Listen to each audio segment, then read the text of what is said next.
यह औरत कार में अदृश्य हो गई। उसने अपने शरीर से कपड़े उतार दिए। बॉयफ्रेंड ने उसे बाहों में भर लिया जैसे कि वह हवा को गले लगा रहा हो। वह खुलेआम सड़क पर घूमती रही, लेकिन कोई भी उसे देख नहीं सकता था। जब से छोटी मीना को अदृश्य होने की शक्ति मिली, उसने सोचा कि क्यों ना बैंक लूट लिया जाए। वह चुपके से बैंक के अंदर घुसी और एक कोने में खड़े होकर तिजोरी का पासवर्ड चुपचाप देख लिया। फिर उसने सोचा, रात को आकर सारा पैसा ले जाऊंगी। उसके परिवार के हर सदस्य के पास अलग अलग सुपर पावर थी। छोटी मी बहुत ताकतवर थी, हाथों से पानी की पाइप को मोड़ सकती थी। जब कुछ गुंडों ने उसे चुनौती दी तो उसने एक को उठाकर जमीन पर पटक दिया और अपने हथियार जैसे मुक्कों से बाकी दो को भी चित कर दिया। उसका पापा भी कम नहीं था, एक पाद मारते ही वह कहीं भी टेलीपोर्ट कर सकता था। अब जब से यह शक्ति मिली, उसे कहीं जाने के लिए टिकट खरीदने की जरूरत नहीं रही। बस एक दिक्कत थी, अगर टॉयलेट में ज्यादा जोर लग जाए तो वह गलती से बाहर टेलीपोर्ट हो जाता। माँ के पास उड़ने की शक्ति थी। भले ही उनका वजन 300 किलो था, फिर भी वह बिना रुके उड़ सकती थी। लेकिन अगर जरा भी कंट्रोल छूटा तो वह सीधा अंतरिक्ष की ओर उड़ जाती। भाई जानवरों की भाषा समझ सकता था और उसके हाथ की उंगलियों से पानी निकलता था।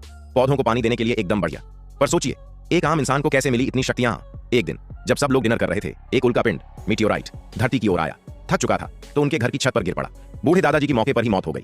लेकिन जब घर वालों ने उल्का को खोद निकाला तो पूरे परिवार के शरीर में बदलाव शुरू हो गया। जब वह उल्का गर्म होकर दूध जैसा पिघल गया तो कुछ अजीब सा हुआ। सभी को सुपर पावर मिल गई, यहाँ तक कि मरे हुए दादाजी भी अचानक जिंदा हो गए। अब वे अमर हो चुके थे, उन्हें कोई मार ही नहीं सकता था। लेकिन इन शक्तियों की एक शर्त थी, अगर परिवार के लोग 20 मीटर से ज्यादा दूर हो गए तो सारी शक्तियां खत्म हो जाती थीं। पर जब इतनी ताकत मिल ही गई थी तो कुछ बड़ा करना तो बनता था। फिर परिवार ने मिलकर एक बड़ा प्लान बनाया।